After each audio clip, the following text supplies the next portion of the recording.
I'm a big fan of your work. I know you want to find him as much as I do. What is it that you have for me that's so important? The ending to your next best-selling book.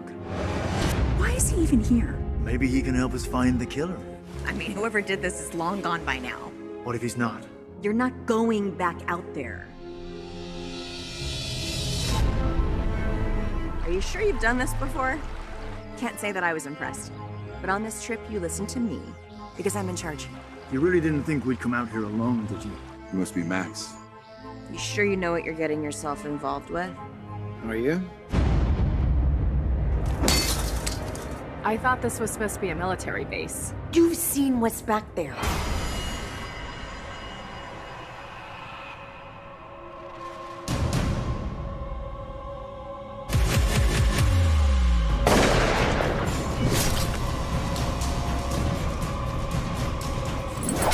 She'll be fine. She's not the one I'm worried about. Seems like we're not the only ones who want to meet the boogeyman.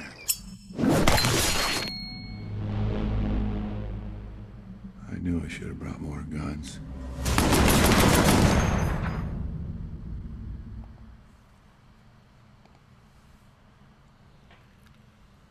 Good evening, horror fans. You're listening to Where the Scary Things Are. I'm your host with the most, MonsterMash Ken, and with me is my co-host, the Mistress of Darkness, the Queen of Fright, the Lady of the Night, Muse. How you doing tonight, lady? I'm good, hanging out with you guys, so all is well. And also with us is the man, the myth, the legend, Chris, the creature, Zisi. Struggling today, but I tell you, you guys are lifting me up, and I love the subject matter of today's show because the movie is unbelievable. So thank you guys for lifting me up because, like I said, if any of you have had that stomach flu virus thing, You'll beat it, man. You're like a superhero. And we're going to go from superhero to super zero and an awesome dude. HorrO with Super Zero, Dexter. How you doing, man? Oh, we are good. We're here. Dexter's here, all excited about planning the scary things, where the scary things are, tiki bar boat trip.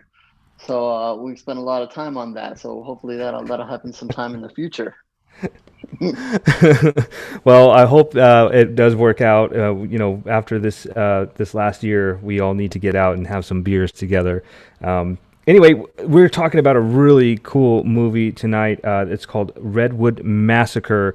We have the director on with us. If you caught our show earlier, you got to hear us talk to the director, David Ryan Keith.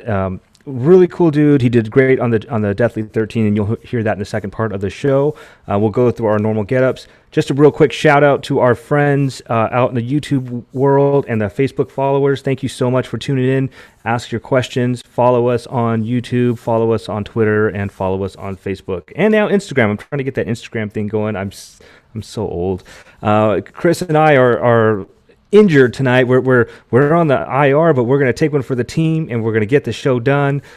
So here we are. Anyway, we're going to go through our normal segments. I'm going to kick off the show with a Fear the Beer of the Week. And this one tonight I'm drinking, it's a Blue Point Winter Ale because it is winter outside. And let's try this one. I shouldn't be drinking and mixing meds, but I'm going to do it anyway.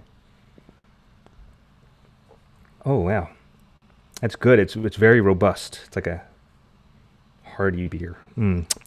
Anyway, really cool stuff on the horror movie flashback. Some great movies here. And we spoke about this movie a lot. It's one of my favorite movies to throw on. From Dusk Till Dawn came out this day, January 19th in 1996.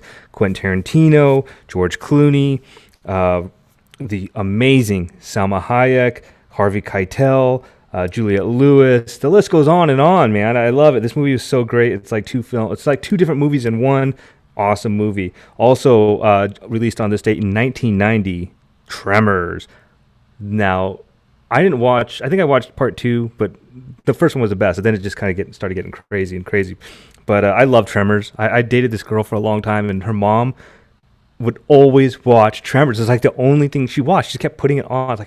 And the tape, she had it in the VHS. It was broken because she watched it so many times and she was so sad about it. Also, I just wanted to throw a quick, from yesterday, January 18th in 2008, a movie came out called Teeth. Now, if you know about this movie and you're a guy, you cringe every time you think about this movie. And then something that I thought about, I wanted to say just a big thank you to, from January 16th on 1948, we celebrated John Carpenter's, I don't know how old he is actually.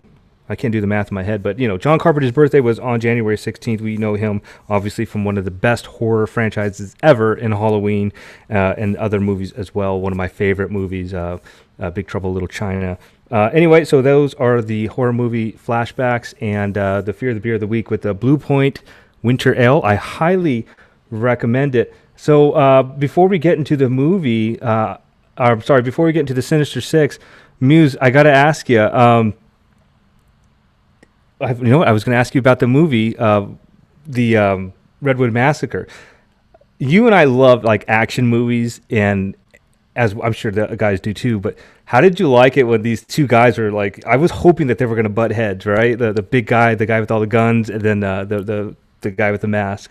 I was ready for it as soon as Gus's character said, "I'm hunting you, motherfucker." Yeah, right. I was ready for some street fighting to start, for sure. I was in for it. I was like, let's do some Mortal Kombat. Let's have a fight scene. I was really excited. I'm glad that it turned out that way. So let's get into the Sinister Six with Muse. Okay, so today, of course, when we're going to talk more in a little bit with Chris about Redwood Massacre Annihilation, and it is a sequel. So if you guys have not seen the original, go back and see the original. I did not get a chance to see it, so I'm going to go back and do that. But I thought it would be interesting, and I want to say HorrO has talked about this, so I apologize if I'm kind of retreading something here. I'm sure we've talked something like this before, but we're talking about a sequel today. So I thought, what about 6 sequels I would have loved to see made? 6 horror sequels. And I'm going to swing around to the guys because I'm sure I'm going to miss some that maybe they would have liked to see a sequel to. So I'm going to start right off with the first movie, Event Horizon from 1997. I would have loved to see a sequel to this movie. There's footage that hit the cutting room floor that's kind of been, I guess, a little bit leaked out online. We've seen little clips of some really extreme stuff. And there was a hint that there was a whole lot more going on here. And I think a lot of sci-fi horror fans love this one and would have liked to see a follow-up to this, to what else was going to happen with this movie. But the director did not seem interested in doing a sequel. I believe he's been asked several times about a sequel, and he's not interested because I think he feels it's going to mess with the idea of the original from what I've read. So I kind of understand that, but I would have loved to see a sequel to this one. It was probably one of my favorite sci-fi horrors, had a great cast, and I just would have liked to see a little bit more on this one. I just want to say real quick, just this movie had so much star power, and you just see right here on the screenshot here with Sam Elliott and Lawrence Fishburne. Sam Elliott. Also a good actor. Yeah, right. But it was a really scary movie for being like because sometimes the sci-fi movies get kind of cheesy, but this was a really good movie, right? Yeah, I mean, some great scenes, a lot of gore, and a lot of really terrifying stuff. This is one of those movies that pretty much solidified the fact that I never, ever want to go into space for any reason. I hope if we recolonize somewhere, I'm dead first. I'm just like, I don't know. There's so much unknown out in space, and just the whole idea terrifies me, honestly. So there was a lot to be scared of in this one. So I would have loved to see a follow-up to this one. But yeah, the star power in this one was just amazing. The second movie is Dog Soldiers. And if you're a werewolf movie fan, you've seen 2002's Dog Soldiers by Neil Marshall. There was actually scheduled to be a sequel to this one. And it was supposed to come out a few years after the original, which came out in 2002. But, things go wrong. Production slows down. There's disagreements and things of that nature. And Neil Marshall had actually, the whole idea, I did a little digging on this one. The whole idea behind this one, the sequel, was that this group of werewolves in the sequel to Dog Soldiers were going to be Marines turned werewolves. So they were almost going to be tactical style werewolves, which would have been pretty badass. There were some characters that were going to be returning from the original, which would have been a lot of fun. But, I think this one got lost in production hell. Neil Marshall, I think at one point decided he didn't, I'm not quite sure what happened there. I don't know if he was off the project. Then he got back on. But I recently read that they're actually starting to think about maybe doing a sequel. It's going to have to probably be a different storyline than originally thought, but this one isn't off the table. So if you're a fan of Dog Soldiers, keep an eye out for that. Maybe, I know Neil Marshall has been asked ad nauseum about this one, but just keep an eye out if you're a fan of that. It could possibly happen.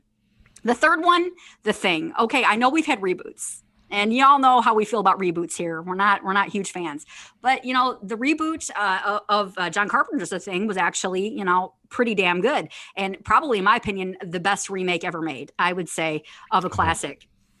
Just my opinion. They redid it again in 2011. But, the thing about the 2011 remake, which was quite a valiant effort, it just wasn't on par with The Thing. And it didn't really expand on the story enough for me.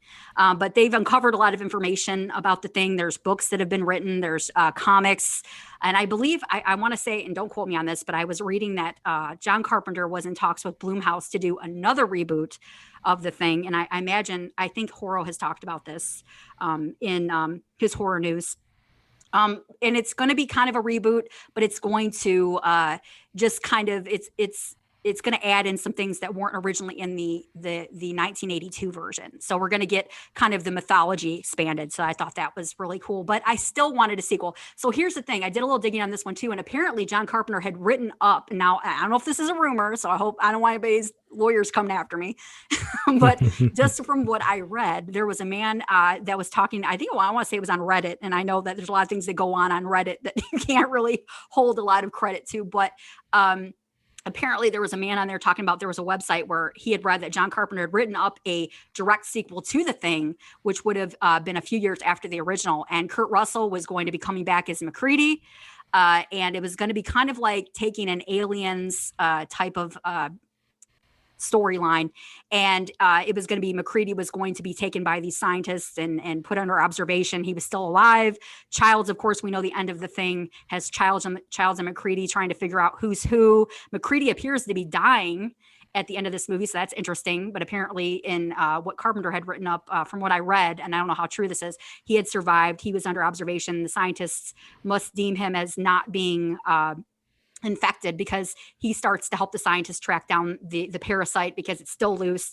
They don't know where Childs is. So it kind of sounded pretty interesting as far as a sequel. I would have loved to see that. I would have loved to see Kurt Russell come back as MacReady. So, but it's going to be interesting to see what John Carpenter does with Blumhouse too. But I still wanted that sequel. I wanted kind of like a direct follow-up to the 1982. So it's going to be interesting though.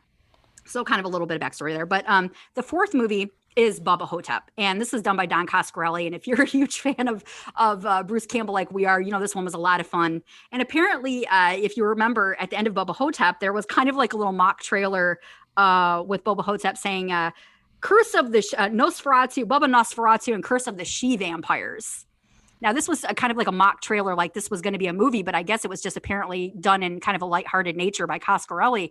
But fans took this one seriously. They really were like, no, we want this. We want this movie made. Like, what happened? And I don't think it was meant to be taken seriously, but Don Coscarelli didn't really know that fans were going to react this way. And Bruce Campbell has spoken about not really wanting to do kind of like the Elvis thing anymore. He's kind of moved on to different things. And so he wasn't really interested in that. So I don't know how he would feel about a sequel at this point. But Don Coscarelli has a way of making things happen. So you never know. I don't think this one is totally off the table. I have hope this could actually happen, maybe. But I don't know. It would be a lot of fun to see Bubba Hotep, Nosferatu, and the She-Vampires. That'd be fun. The fifth movie is Trick or Treat. And we all remember this fun horror anthology. It takes place around Halloween, trio, quite a few tales there. It's directed by Mike Dougherty. This is actually, Mike Dougherty said he is going to do a sequel to this one. And I'm excited about that. So this was the one movie that I'm holding out the most hope for. He had done Godzilla, and he said after production of Godzilla, he was going to get into working on the Trick or Treat sequel. That was going to be one of his next projects. Now, this is what I read online. Again, don't know how true that is, but that's encouraging. But of course, then COVID hit, and so we don't really know what happened there. Hopefully it's still on the table. I would love to see a sequel to this one. I love Trick or Treat. I love anthologies. This would have been a blast. The sixth movie is Cabin in the Woods. There was so much going on in this one. It would be interesting to see where they went. I really think there's a lot to do in this one. There was so much happening. But, the Cabin in the Woods, this would be a tricky one to do a sequel to because there were kind of like a lot of horror movie tropes in this one, kind of like poking fun at horror movies and things like that. So somebody made a comment that, there would have to be kind of like a something to say in a sequel to Cabin in the Woods, like like they wanted to kind of send a message, making a point. Honestly, I don't care about any of that. I would just love to see a sequel to this. I would like to see more of this government agency and these sacrifices and all kinds of craziness. I would love to see more on this one. I think there's so much they could do with this one, but I kind of understand the reasoning behind it as well. Then maybe they would want a message kind of like made, but I really like this one. I thought it was a lot of fun. I would like to see a sequel. I've not heard of any talks of a sequel here, but I would like to see it. So those are my 6, and I'm going to swing to Ken this time, and I'm going to ask him, what sequels would you love to see made that never got made or could be made? Well, I got a question before we move on from Cabin in the Woods there. I could be wrong. I picked up a book called The House of Fallen Leaves. Do you know about this book? No. I think that and I couldn't read it because it's a weird book. It's not a written weird. It's literally in the pages. The words are all mixed up. They go in puzzles, and it's a big book. And I just looked up what are the scariest books ever made, and it's a thick book. It's weird though. I got to show you pictures of this book, and I thought somebody told me that it was this movie because I hadn't seen Cabin in the Woods yet. But I think they said that this was something that had to do with it. I'm not sure though. So check it out, House of Fallen Leaves. Oh, I will. I definitely will. It's a strange, man. It's well, like the movie is crazy, so that's kind of on par with the movie. Yeah. So, did you have any sequels that you would like to see made, or was that? No. Obviously, Big Trouble Little China. I don't know if that's horror, but I think that it's Carpenter. Who cares? That's exactly what I'm saying. Either sequel or prequel, and it kind of. Yeah. You could do either one, and I've talked about that before. But another one I wanted I would love to see would be, and I don't know how they would do it, but a follow-up to Bram Stoker's Dracula. Mm-hmm. I would love to see that. If they can get the same actors and everything, or however that could work, I think that would be brilliant. But those two would be just off the top of my head right there. I'll throw it over to HorrO and Dexter. Well, a movie that we just recently covered. I mean, when this movie ended, I said, "Holy shit, I need a sequel." And that is Psycho Gorman. Yeah. I mean, as soon as that movie ended, I'm like, no, that can't be it. I need more. I need more of him, and I need more of Mimi. So hopefully one day in the future we get an immediate sequel of that. You mentioned Trick or Treat. I love that. I'm sure there's one way back in time that I've wanted for a long time, but I know one that of interest from a long time ago is Dead Silence. I would love to see another Dead Silence movie. I really, really love that movie. And then some more recent ones where I know it's kind of hard throwing it out there now because we need to have more time to see if there'll be a sequel or not. But a movie that I recently saw, 12-Hour Shift, the way they ended that one, left the door open for a possible sequel. Becky. I think the way they left that one off definitely had room for a sequel there to see what she I don't want to give it away, but I think they left the door open there for a sequel for sure. And one that we've had a sequel, but I guess the next part of it, which has been mentioned, and I think I've been mentioned in the news, is Machete in Space. Yes. put him there and let's do this thing. Yeah. What are we waiting for here? We have Space Force now, so now we can have Machete in Space. So let's do it. And, I think it makes sense. I mean, if we're gonna have Jason in space, I want Machete in space too. It needs to happen. Leprechaun in space. All these movies, I want it in space. That's gonna be awesome. I love your choices. I agree on Becky. Such a great movie for all those out there that have not seen that one. Such a good one. Would love to see a sequel to that one. I hope that happens. All right, Chris, what sequels do you want to see made? My initial bias is no sequels. A couple that would intrigue me. You guys mentioned Neil Marshall movies, Dog Soldiers, and I think he did The Descent as well.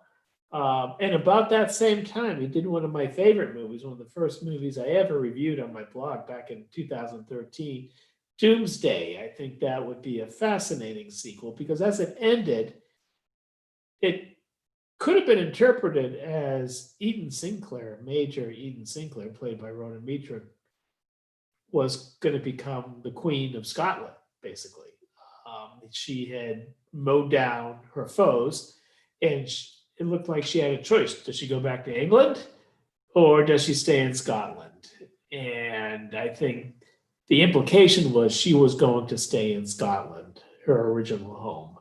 And if you haven't seen Doomsday, shame on you. It's got one of the best eyeball scenes in movie history.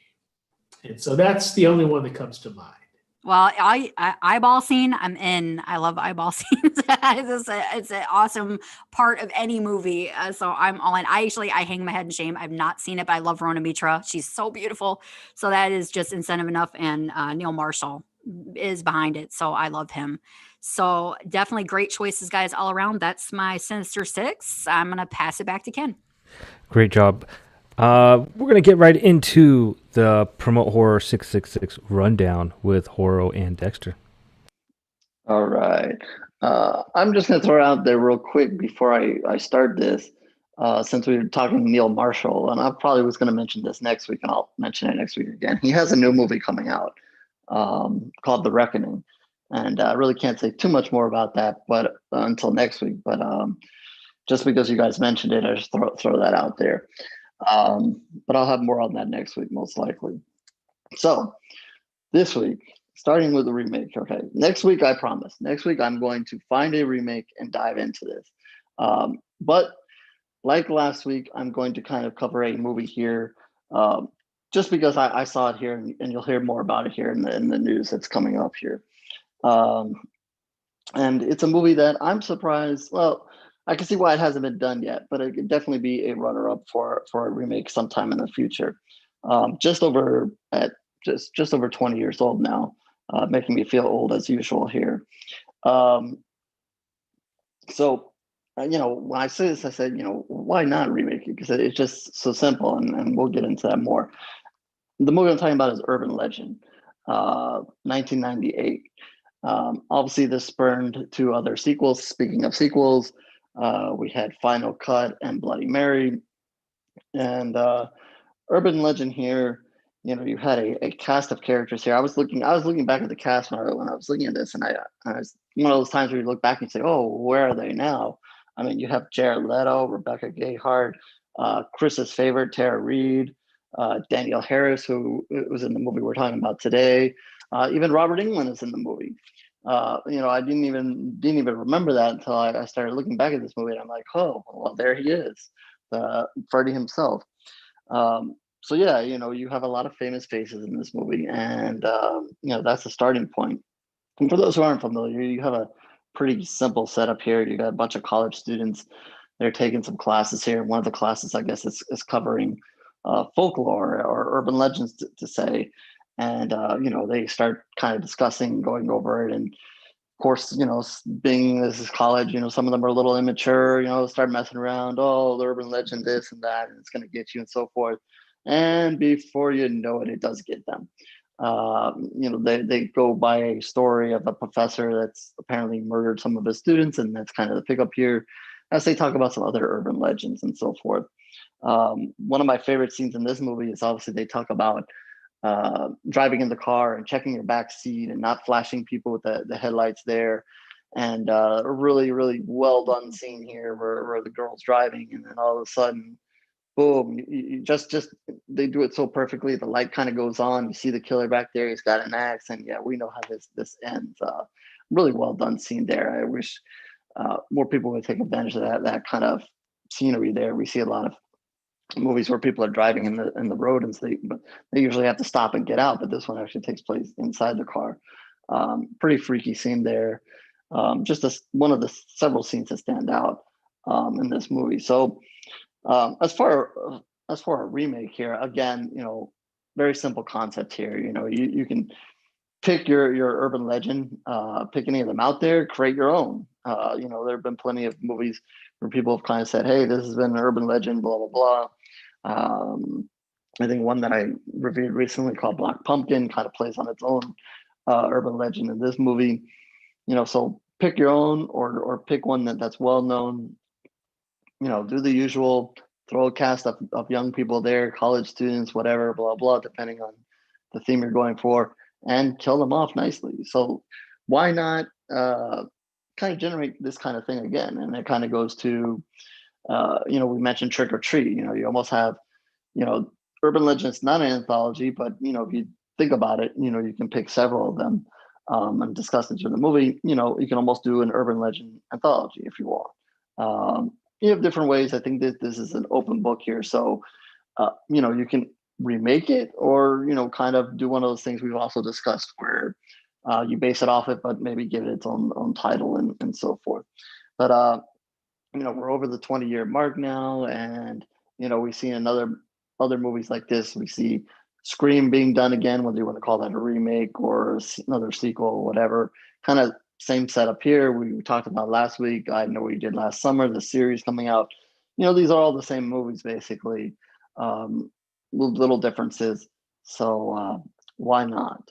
So I'm gonna pass it to you guys, and then maybe give you guys a chance to kind of comment on urban legend, what you guys think of it, and think of it as possibilities for a remake in the future. And I guess Ken looks ready to go first. No, I just remember watching. I felt like during that time, I think I Know What You Did Last Summer, Urban Legend. There were a couple. Scream, I think, maybe set off this, like 2099, whenever it came out. This of these teen movies, The Faculty, and all this stuff. And I remember going with all my friends, just getting out of high school, to watching these movies, and I thought it was a good movie. I thought it was pretty solid. Had a really good cast. I agree with you, everything you said. I don't think, I could see them doing something new with it or whatever, but it was a fun time. I mean, these movies are bad in a sense, in its own way. They weren't like stellar movies that we talk about now that kind of withstand the test of time. Like if you haven't seen it, you're probably not missing anything. But if you watch it, it's fun. It was a fun time in my life to watch these scary movies, because I was about essentially the same age as some of the what was going on in the movie. But yeah, I loved it. It just made me think of all those different movies that had came out at that time, and I think Scream kind of set that tone for all these great movies, because we had like a quiet time of solid horror movies, I think, and then Scream came out, and I Know What You Did Last Summer, and what's the one where they're avoiding death? Final Destination. Final Destination and all that. So it's a fun time for movies. But yeah, that's pretty much all I'll say about that. Muse, what do you think? Remakes. I'm just like, do we have to? I mean, I agree with Ken. It's a fun time, and it's kind of like a time capsule. The 90s captured what was going on then, and I think they could retread it. Urban legends I always found urban legends really fascinating, which is why urban legends really jumped out at me. And I was a fan of I Know What You Did Last Summer and Scream as well. But I don't know. I just kind of feel like, I don't know. They've done it. And unless they're really going to go in a super new direction, I kind of feel like it's going to be telling the same story over again. And it's going to be just about, let's get the current actors of the time that are popular and let's try to make a go of it. But I would probably watch it, just because I'd be interested to see what they did with it. But I mean, we say this a lot. Do we really need? Do we need this? So we don't need this. I don't think we need this. But I would probably watch it because I want to check it out. I'm curious, and you never know. You can be surprised. But I just don't. I don't know. I'm a fan of the original, and I don't know. I kind of think that's a good point. That's what I was trying to get at. Like, if you haven't seen it, you're not missing anything. So what you just said, do we really need it? That's a great point. I think you should go back and watch it if you have not seen it. I would recommend it. It's a lot. If you're into like urban legend stuff, I love urban legends. I've watched a lot of TV shows and documentaries on stuff like that. I always find that really interesting. It was a really cool topic to do a movie about because there's a lot of urban legends we've all heard that maybe are just around where we live, or there's like the more main ones that we've always heard about over the years from our friends and stuff. But I don't know. I just kind of feel like, I don't know. It's been done, but I can see why the allure might still be there, because urban legends do stand the test of time. We hear about urban legends. There's new ones coming out all the time, I'm sure. And it's still a story that would be relevant, I think, but I don't know. I just don't see, let's do something else. I don't know.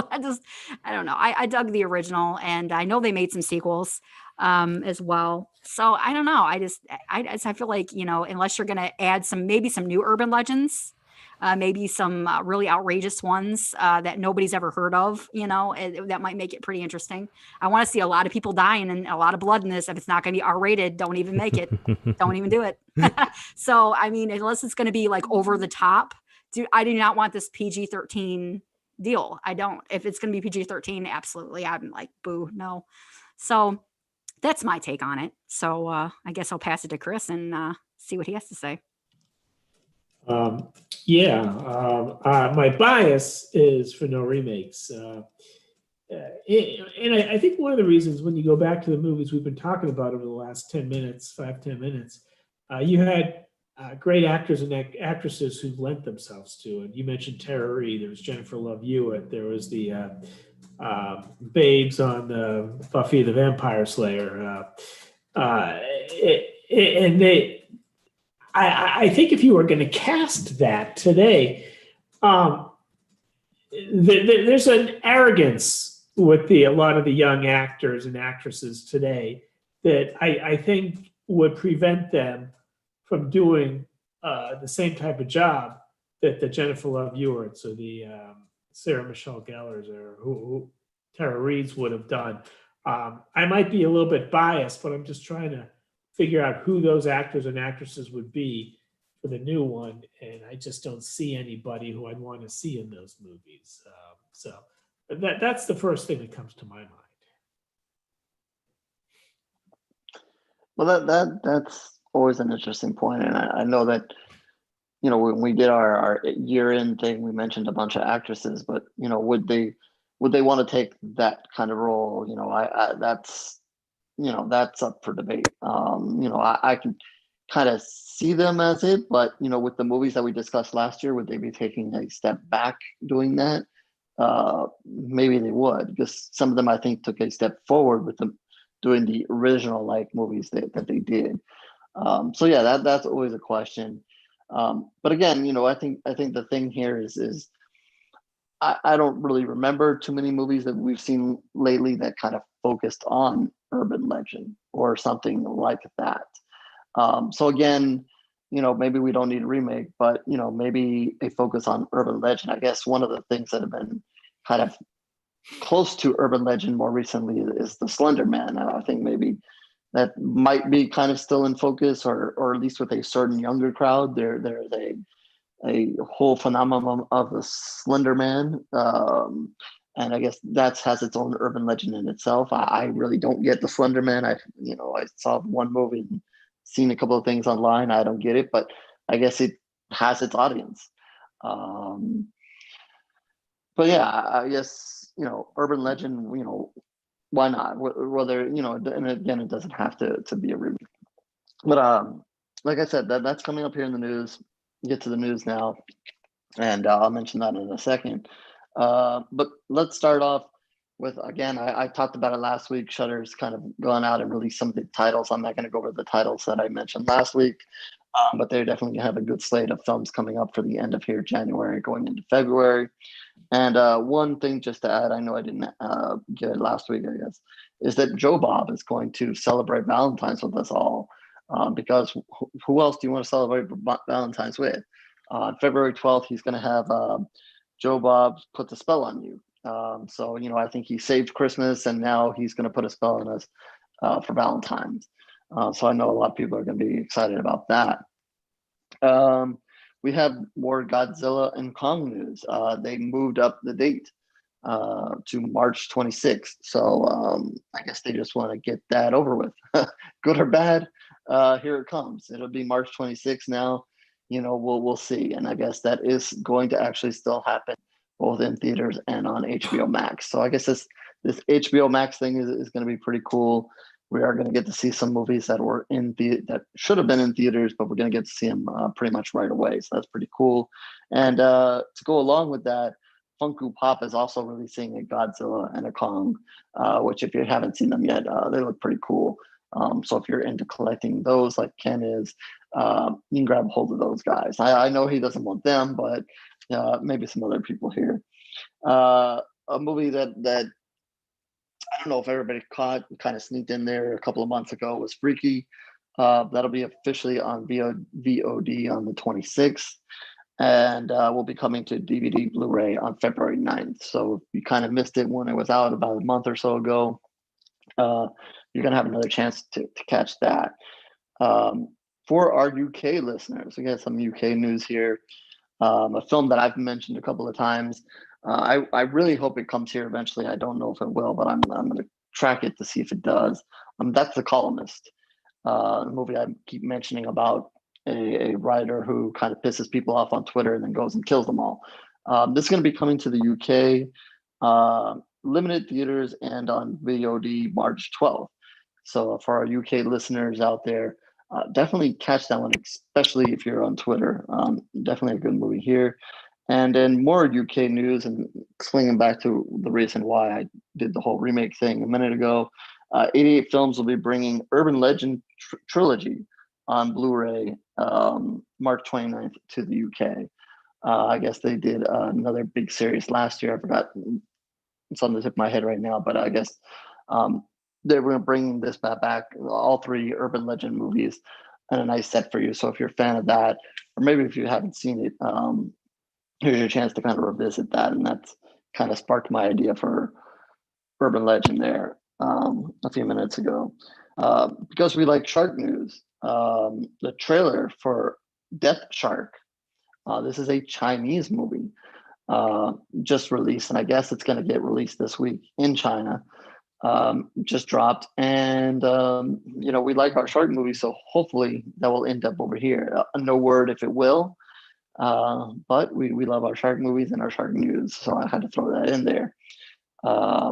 Another trailer to mention is Willy's Wonderland. They dropped the trailer for that the other day. I mentioned that because Nick Cage is in it. I guess he's going to have another good time. Coming off movies Color Out of Space and Mandy, now he's got this one. So he's just rolling with the movies. This looks like another crazy one. Just check out the trailer for yourself.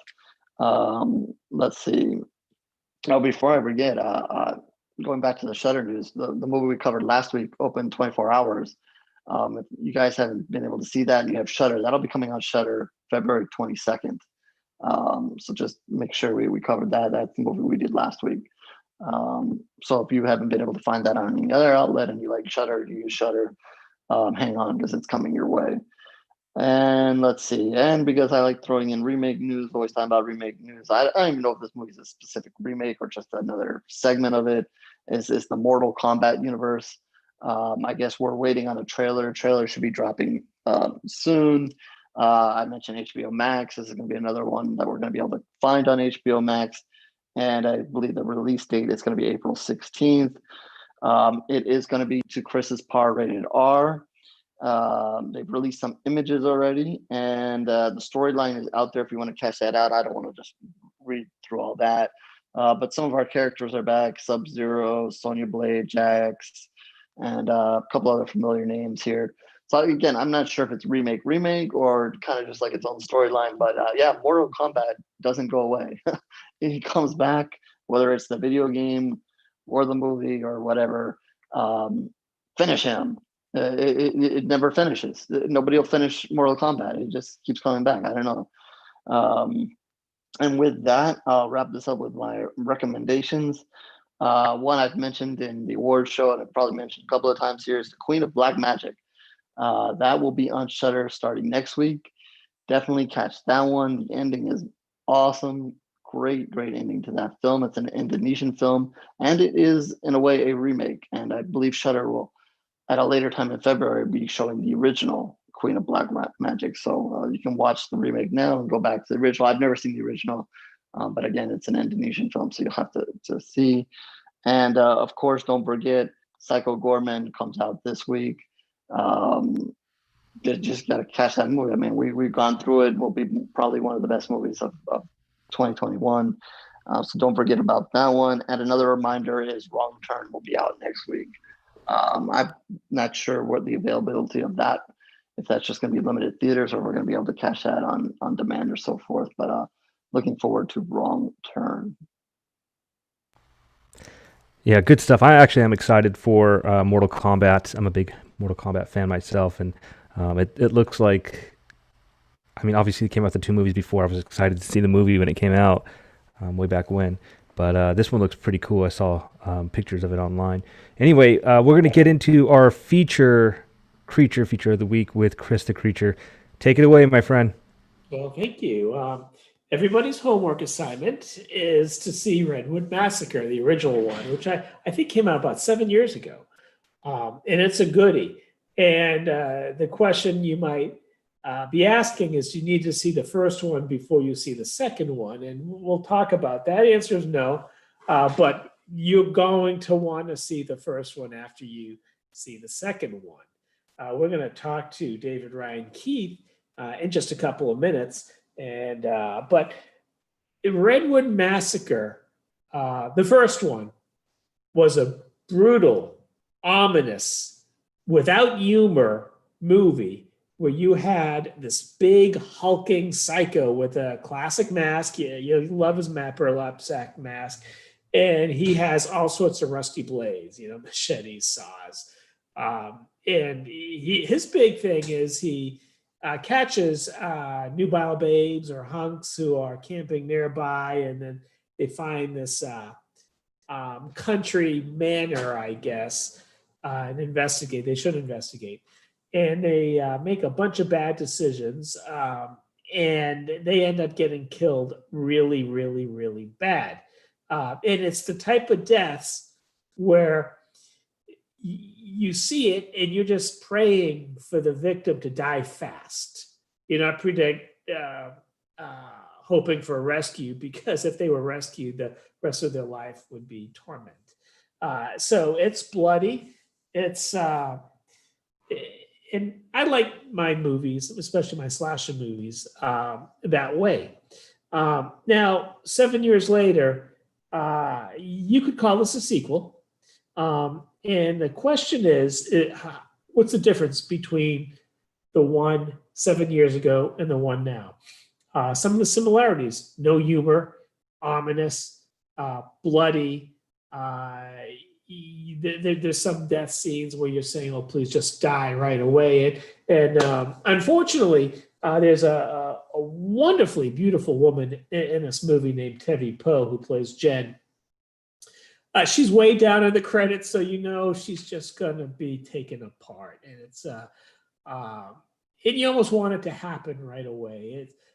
But more importantly, as far as the credits go, unlike the first one, this is not a no-name cast. Danielle Harris.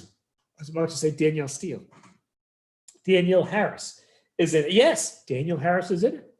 A kickboxing, no nonsense, tough little fire plug. And quite the dichotomy to who she's going to meet later in the movie, that big hulking guy with the blades, the rusty blades, and the mask. Now, the story on the second one is, interestingly enough, one of the stars is a guy named Max, who's played by Damian Puckler, stunt guy, and has been in a few things. And he plays a total psycho. And you might say, who's worse, this burlap sack guy or the psycho guy? Now, he gets thrown in the first scene of the movie. There's no spoiler here.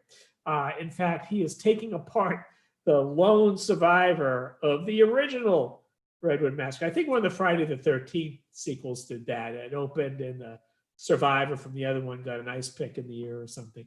But it's not as quick as an ice pick in the ear. Oh, it's an elongated scene with hammers, nails. It's knives, machetes. It's if you like your horror like I do, like that, that's how it starts off.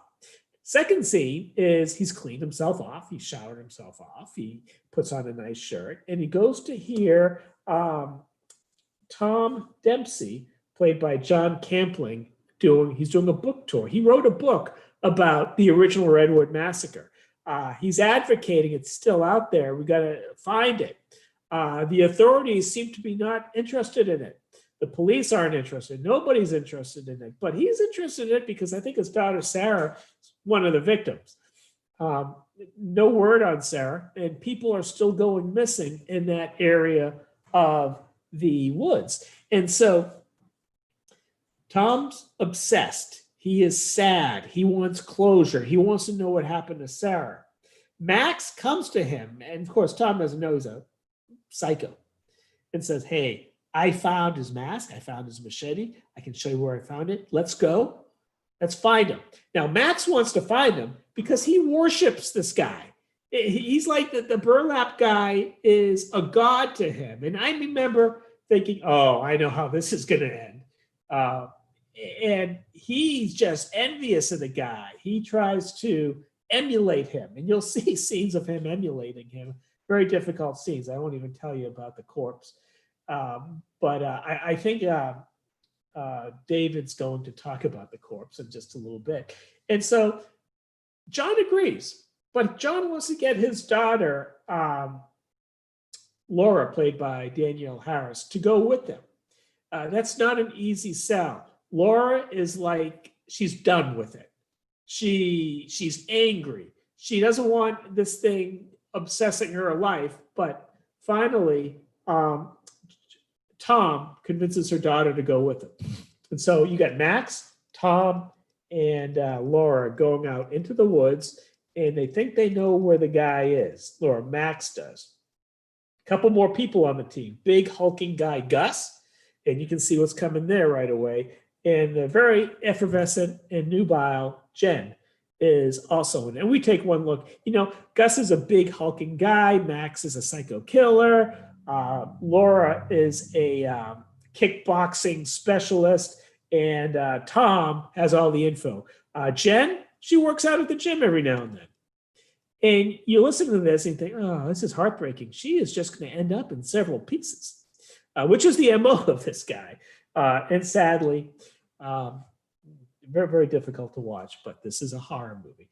And then, no spoilers given, they find the one place that they have never searched.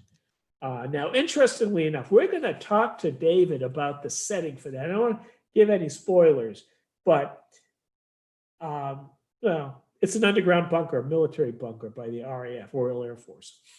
Never have so many given so much for so, no, never have so few given so many for so much for so many. Winston Churchill said that about the RAF, as you guys know. And well, the RAF bunker is now owned by this guy in Scotland. I don't know what he does with it. If it were me, I'd throw rave parties down there. You know, charge everybody $10 and I get that money. Whatever you do down there, that's your business. But it's this thing that goes on and on, tunnels, dripping things, chains. You know, you ever see chains hanging down from the ceiling with hooks on them? I never have, except in movies. But I tell you, if I ever get to design my own mansion somewhere, it's going to have chains with hooks on them with dripping water from above. I just, nothing says good horror like that. So they're going to go down and search for this guy. And you think he's there? Of course he's there. Now, he's going to do what he does. Max, on the other hand, remember, they don't know Max is a psycho killer. Max all of a sudden switches sides and sets up his teammates, or tries to set up his teammates, and he likes to watch. He goes in the other room and he watches this big burlap sack guy go. And the question is there going to be anybody left alive? Are they going to find him, and is Danielle Harris going to kick the living daylights out of him? Because remember, she's a spark plug kickboxer, and it's Danielle Harris. And I think she took on Hatchet in 2 of the Hatchet movies, I think. Yeah. So she's got experience doing this. And a great question is, who would win, this burlap sack guy or Hatchet? Fantastic question. Yeah. So that's something I would have done a thesis on if I was still in school. Thank God I'm not. Well, my grades pretty much dictated that. But anyway, now, if you think that's enough for a horror movie, for an ominous slasher film, there's Donna. Who's Donna? Donna is played by the very lovely Stephanie Lynn Stiles. I looked her up. She hasn't done much. I am hoping she does the 3rd Redwood Massacre movie because if any movie sets itself up for a really intriguing sequel or third one, it's this one. And when the final reveal happens in the last 60 seconds of the movie, you're thinking, I want to see that. I want to see that. And no matter what happens to the burlap sack guy, if he lives or dies, if Daniel Harris kills him or doesn't, he could still come back. I mean, that's nothing in these movies. So there's a really fascinating, intriguing angle for the next Redwood Massacre movie. And I won't talk about that at all. But this is, I think, up there with the Hatchet films. I think this is wonderful. If you like your horror horrific and bloody and ominous, this is there. And I do. And both of these movies do that. This one, you'll notice, and this will be my last point, it'll have a lot more character development. And I think one of the reasons is Danielle Harris is in it. You can do that. So Redwood Massacre Annihilation, I had so much fun watching it. I even own the DVD to it as well. So stand by. David Ryan Keith, the director and writer, will be with us momentarily. Excellent review, Chris, as always. It is a good point that you made. I'd love to see that clash, between these two baddies, who would win. Kind of like the Freddy versus Jason type deal. There's about a 3-foot height difference, and it would be hilarious. It would be great.